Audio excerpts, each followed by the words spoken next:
జంగారెడ్డిగూడెం మండలం జంగారెడ్డిగూడెం పట్టణ తెలుగుదేశం పార్టీ కార్యాలయంలో చెరుకూరి శ్రీధర్ ఆధ్వర్యంలో టీడీపీ సీనియర్ పార్టీ నాయకుల సమక్షంలో మీడియా సమావేశం మాట్లాడుతూ ఇప్పటి వరకు మొదటిగా ప్రజావేదికను కూల్చడం, ఎస్సీ, ఎస్టీ, బీసీ, బడుగు బలహీన వర్గాల వారికి సంబంధించినటువంటి కార్పొరేషన్ల ద్వారా లబ్ధి పొందే పథకాలను తీసేసి అమ్మఒడి అని 15,000, 14,000, 13,000 చేసినటువంటి ఘనత, నాణ్యత లేని నిర్మాణాలను ప్రోత్సహిస్తూ ఆంధ్రప్రదేశ్ రాజధాని లేకుండా చేసినటువంటి ముఖ్యమంత్రి ఎవరన్నా ఉన్నారంటే జగన్మోహన్ రెడ్డి అని అన్నారు. 80 రోజుల కాల వ్యవధి ఉంది, తర్వాత జగన్ని ఇంటికి పంపిస్తామని, ఖచ్చితంగా తెలుగుదేశం పార్టీ గవర్నమెంట్ ఏర్పాటు చేస్తామని పలువురు నాయకులు ఈ సమావేశంలో మాట్లాడారు.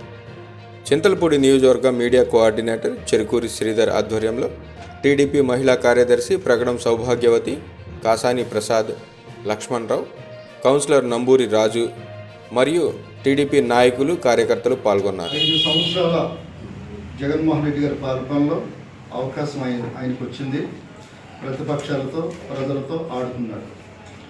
ప్రతిపక్షాల నాయకుల మీద అక్రమ కేసులు పెట్టడం, కక్ష సాధింపు చర్యలే లక్ష్యంగా పరిపాలన సాగింది. ఇక ప్రజా సమస్యలకు వచ్చేటప్పటికి అధికారం చేపట్టగానే వారం రోజుల్లో సిపిఎస్ వద్దన్నమాట పక్కకు పోయింది. ప్రతి సంవత్సరం జనవరి 1న జాబ్ క్యాలెండర్ పక్కకు పోయింది. సంపూర్ణ మద్య నిషేధం పక్కకు పోయింది. ఎస్సీ సప్లా నిధులు ఏవైతే రాజ్యాంగం ప్రకారం మా దళితులకు ఖర్చు పెట్టవలసిన నిధులు 5 సంవత్సరాల కాలంలో 75,000 కోట్లు, ఒకటి కాదు, 2 కాదండి, 75,000 కోట్లు దళితులు ద్రోహం చేస్తూ పక్కకెళ్ళిపోయింది. ఈరోజు దేశంలోనే అత్యున్నత స్థానంలో 125 అడుగుల విగ్రహం ఉన్నారు. కానీ అంత గొప్పగా చెప్పుకున్న నీకు రాష్ట్రానికి రాజధాని ఏది? ఇటు రాజధాని లేదు, పోలవరం ప్రాజెక్టు లేదు, ఎలక్ట్రికల్ బిల్స్, కరెంటు బిల్లులు 9 సార్లు పెంచావు, ఆర్టీసీ బిల్లులు 3 సార్లు పెంచావు, బాధుడే నీ ఇష్టం వచ్చినట్టు బాధావు, 12 లక్షల కోట్లు అప్పులు ప్రజల భారాన్ని పెట్టావు. ఇవాళ నీ ఇష్టం వచ్చినట్టు ఆడుకున్నావు. ప్రతిపక్ష నాయకుడిని 53 రోజులు జైల్లో పెట్టావు. కానీ ఈరోజు టైం మాకు వచ్చింది. ఒక పక్క తెలుగుదేశం పిలుస్తుంది కథలరా నిదానంతో బాగున్నాడు, జై హో బీసీ అనేటప్పుడు మరొక పక్క ఇది డేటా ఇంటింటికి చంద్రబాబు నాయుడు గారి ఆధ్వర్యంలో మేము మరొకసారి భవిష్యత్ గ్యారెంటీ అనే ప్రోగ్రాం మరో పక్క మేము 4 వైపులా చూసిపోతున్నాం. ప్రజల మద్దతుతో, ప్రజల సహకారంతో నీకున్న టైం 81 రోజులు మాత్రమే. నీకు కౌంట్ డౌన్ స్టార్ట్ అయింది. మేము ప్రజల పక్షాన నిలుస్తూ ప్రజలతో అంటుకుంటూ 4 వైపులా మేము ప్రజల సమక్షంలో నీ మీద నువ్వు చేసిన దానికి మీ యుద్ధం ప్రకటిస్తున్నాం. 81 రోజుల్లో నీ పతనం ప్రారంభమవుతుంది. మళ్ళీ ప్రజలు కోరుకునే మంచి పరిపాలన చంద్రబాబు నాయుడు గారు ముఖ్యమంత్రికి వస్తుంది. చంద్రబాబు నాయుడు గారిని ముఖ్యమంత్రి చేయటమే జయంగా ప్రతి కార్యకర్త జెండా పట్టుకుని కూడా ప్రజల మధ్య పెడుతున్నాం. జై హో తెలుగుదేశం, తెలుగుదేశం వర్ధిల్లాలి. తెలుగుదేశం జనసేన సహకారంతో ఇటు 2 పార్టీల యొక్క కలయికతో 2 ప్రభుత్వాన్ని ఏర్పాటు చేయబోతున్నాం. 81 రోజులు ఈ పతనం, ఈ వైసీపీ ప్రభుత్వ పతనం ప్రారంభం.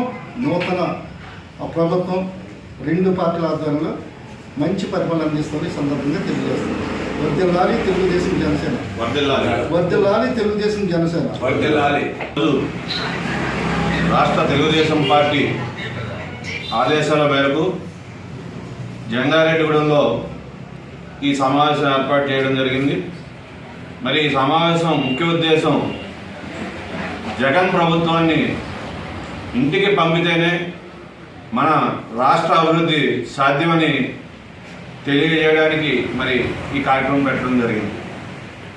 మరి రాష్ట్ర ప్రజలందరూ కూడా ఇవాళ రాష్ట్రంలో జరుగుతున్నటువంటి పరిణామాలు కానివ్వండి, జరుగుతున్న వ్యవహారాలు అన్నీ కూడా అబ్జర్వ్ చేస్తూ ఉన్నారు. ఎందుకంటే మరి బీసీలను ఉద్ధరిస్తామని చెప్పి మరి బీసీ కార్పొరేషన్లో నిధుల్ని మొత్తం అంతా కూడా పక్కదారి పట్టించినటువంటి గనుడు మన ముఖ్యమంత్రి జగన్ గారు. అలాగే ఎస్సీ సప్లాన్ కానివ్వండి, ఎస్టీలకి మరి నిధులు వచ్చేటువంటి ఐటీడీఎల్ని కానివ్వండి, ఇవన్నీ కూడా నిర్వీర్యం చేసి వారికి ఎక్కడా కూడా వారికి రావాల్సిన నిధులు రాకుండా చేసినటువంటి పరిస్థితి రాష్ట్రంలో. అలాగే మన రాష్ట్రానికి ముఖ్యంగా రాజధాని లేకుండా చేసి 3 ముక్కలాట ఆడుతూ ఇక్కడ ప్రాంతాల మధ్య చిచ్చు పెట్టే విధంగా ఆయన వ్యవహార శైలి ఉంది. మరి అలాగే పోలవరం తీసుకుంటే 70% పూర్తయినటువంటి పోలవరాన్ని కావాలని పూర్తి చేయకుండా దాన్ని తత్సారం చేస్తూ ఉన్న ప్రాజెక్టును కూడా పాడు చేసే విధంగా అతని వ్యవహార శైలి ఉంది.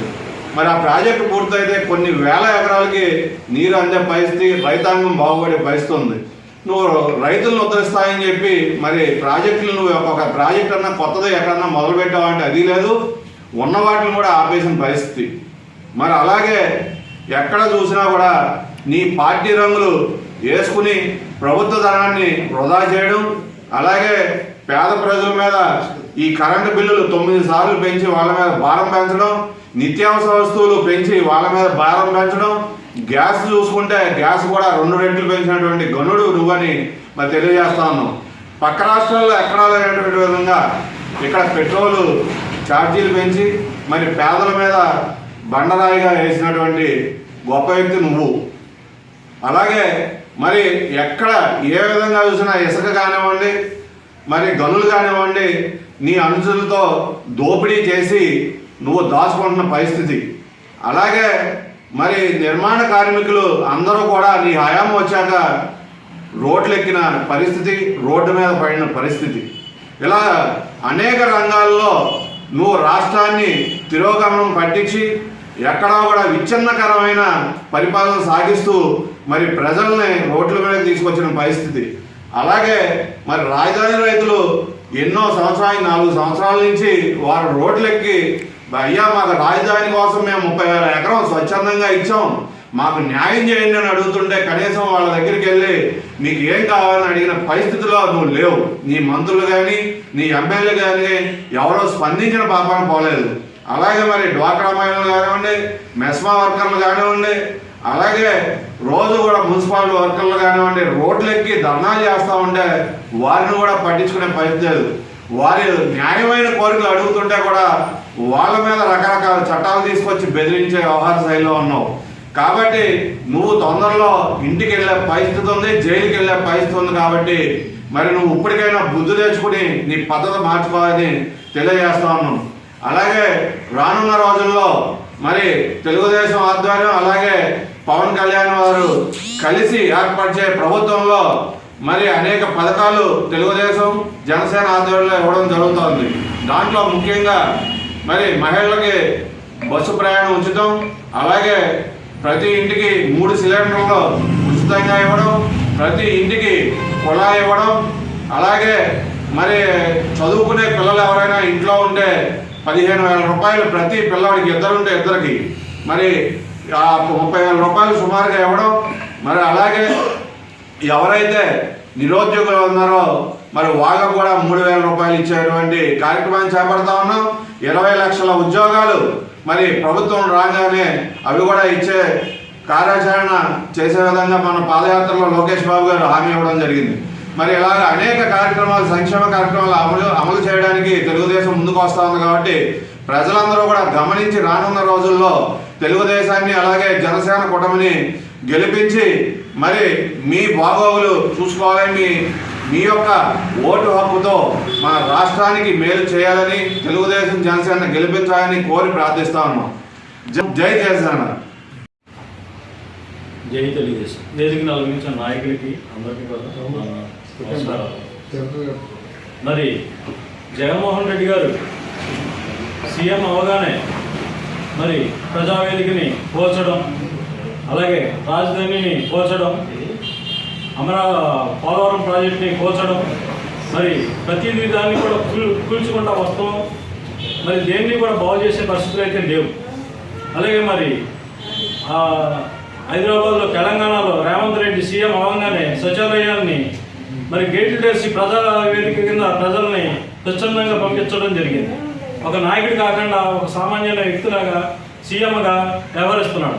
ఇక్కడ కనీసం రైతులు కూలిపోవడన్నా, మొత్తం పొలాలన్నీ వర్షంలో కొట్టిపోతున్నా కనీసం వచ్చి చూసింది లేదు. ఫ్లైట్లో వచ్చి ఫ్లైట్లో చూసుకుంటా వెళ్ళిపోవడం, ఎవరికి కూడా కనీసం పలకరించింది ఎక్కడా లేదు. అలాగే మరి బీసీలకి ఎంతో చంద్రబాబు నాయుడు పెద్ద ఎత్తున బాట వేస్తే మరి మొత్తం బీసీలందరినీ కూడా కూల్చేయడం, బీసీలకి ఏ రకమైన న్యాయం చేయకపోవడం, బీసీలకి మరి మంత్రులని రాజ్యసభలో సభ్యులని ఈ పదవులో నామకారి ఎక్కువే కానీ ఆయన ఎక్కడా కూడా వాళ్ళని ఆ పదవిని కానీ దేన్ని కూడా చేయనివ్వకుండా అడ్డుకొనడం చేశాడు. మరి బీసీలని ఎదుగుదలని తొక్కేయడం జరిగింది. మరి ఈ రకంగా వెళ్తున్న జగన్మోహన్ రెడ్డి ఏ రకంగా కూడా మనకి ఎక్కడా కూడా న్యాయం చేసింది లేదు. బీసీలకు కానీ, ఎస్సీలకు కానీ, ఎస్టీలకు కానీ ఎక్కడా కూడా ఇలాంటి వ్యక్తి మరి ముందు కూడా మునగడ చేస్తే ఆంధ్రప్రదేశ్ మొత్తం సర్వనాశనం అయిపోతుంది. మరి అలాగే చంద్రబాబు నాయుడు మరి ఆదాయం సృష్టించి మరి ప్రజలకు పెట్టేవాడు. జగన్మోహన్ రెడ్డి ఆదాయాన్ని లేకుండా అప్పులు చేసి నాశనం చేస్తున్నాడు వ్యవస్థని. 12 లక్షల కోట్ల అప్పుకి తీసుకెళ్ళాడు. మరి ఈ రోజున ఆదాయాన్ని సృష్టించి ప్రజలకు ఇస్తానంటున్నాడు.